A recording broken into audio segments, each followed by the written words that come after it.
சீமானை பற்றி பேசக்கூடாதுன்றது காரணம்னா தேவையில்லாமல் சீமானை ஆன்டகனைஸ் பண்ணிட்டா சீமான் இவங்களை பற்றி பல மேடைகளில் பேசுவார், எதுக்கு அவரை போய் தூண்டி விடணும் அப்படின்னு பேசாமல் இருக்காங்க. ஆனால் சீமான் ஒரு விஷயத்தில் தெளிவாக இருக்கார். விஜய் எந்த கட்டத்திலையும் முன்னணிக்கு வரக்கூடாது அப்படின்றதுல அவர் தெளிவாக இருக்கார். அவர் நம்மளை விட அதிகமான ஓட்டு இவர் வாங்கிடக்கூடாதுன்றது அவர் தெளிவாக இருக்கார். அதனால் அவர் தேர்தல் நெருக்கத்தில் விஜயோடைய மூமெண்ட்டை பொறுத்து அவர் தனியாக இருந்தார்னா இவரும் தனியாக இருப்பார். விஜய் எங்கேயாவது ஒரு கூட்டணியில் சேர்ற மாதிரி போச்சுன்னா அப்போ அவர் வேறு மாதிரியான முடிவுகள் எடுக்கிறதுக்கான வாய்ப்புகள் இருக்குது.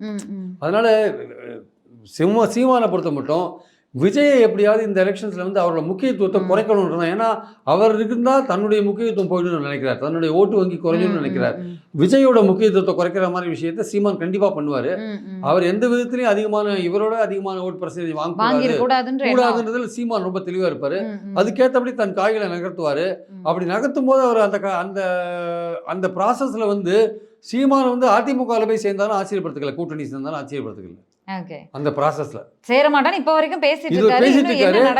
ஆனா விஜயோட மூவ்மெண்ட்டை பொறுத்து அவர் ஒரு அப்பர் ஹேண்ட் எடுக்கிற மாதிரி தெரிஞ்சதுன்னா அவரை மட்டம் தட்டுறதுக்காக, அவர் தட்டி வைக்கணுன்றதுக்காக அதிமுகவோட போய் கூட்டணி சேர்றது கூட, பாஜக இல்லாத இல்லை, பாஜக இருந்தாலும் பரவாயில்ல, அதிமுகவோட போய் சேர்றதுக்கு சீமான் தயங்க மாட்டார்.